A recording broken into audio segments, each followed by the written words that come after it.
Hey there YouTube, how's it going? So tonight I'm working on a uppercase unit on a 87 OMC Cobra unit. This one's actually for a 5.7 liter. Um, so what I was doing on this one, I was replacing um, the seal here on the water pump housing, and this is actually one that's off another unit. This is the one that I took off. If you ever seen Michael Romer's films or his YouTube channel, he goes into how to remove these things without having to, pop out the drive shaft yoke. But mine was stuck, so I had to pound it out anyway. I did try his process at first, and because of these units, when back in the 80s, the metallurgy was not all that great on these things. And when you have one that's this far gone, you try tapping these things and they just start crumbling. The aluminum starts to literally just disintegrate. So you try doing that puller technique, by putting in the set screws and then tapping this to a 5/16 course, and then using these bolts against these set screws to push the thing out. It moved a little bit, but then the aluminum just gave way. So I just ended up popping out the drive shaft, just hit it right here with a plastic hammer, and it just popped right out. Usually I would tell people not to try to get into these things. So what I did prior to removing it, I actually checked the backlash. I put a dial indicator on the tip of the gear here and checked the backlash to see what it was. And it was at 9 thousandths. So, and I looked at the heel to toe and the gear pattern. It looked good. So I figured as long as I put it back together, with the same shim, because these things are all color coded, but then you can also measure the thickness as well. Put it all back together the same, and then run the gear pattern again just to make sure it looks good. This one I actually took out of another unit here. This one, which was in better condition, although it's a little tight, so that's why I want to check the shimming on this one, because the pinion, even though the gears look good, spinning it just feels kind of tight, and I wasn't really impressed with the heel toe pattern on that one. So I figured I'll just go with this one. I'm a poor guy, and through necessity, I've had to learn how to fix these things myself. Because I just can't afford another one. So I just end up with these used units that I pay next to nothing for, and just take them apart and go through them. So there again, through a necessity process, I've learned how to fix them. Anyway, I just thought I'd share some tips. One thing I was going to say was, let's see, you can salvage this, because this one isn't really that badly pitted, but using this one, I don't know, it's so pitted here. I'd be worried of the gasket sealer not taking up enough of the area and then causing like a bypass situation or whatever, or leakage into the unit itself.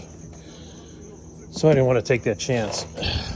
But this one, like I said, is in better condition, so I replaced the O-rings and cleaned it up with a wire wheel and everything. It looks pretty good, and it's fairly flat. One thing I was going to say was, I strongly recommend you try to get a hold of this stuff, okay? Because if you look at the consistency of this, it's like, real thick. And it really never kind of sets up, so it takes up a lot of gaps and seals pretty well. All these other units that I've taken off, the gasket sealer is actually still pretty sticky and sealing pretty well. This is the stuff that I've seen has been replacing this, and I've used this for years. I mean, I used to use this stuff like 30 years ago. I'm actually a professional mechanic, and this stuff is kind of milky, kind of thin, so I guess in a pinch it would do. But if there's any way you can get a hold of the original Evinrude Johnson stuff, I'd recommend using this.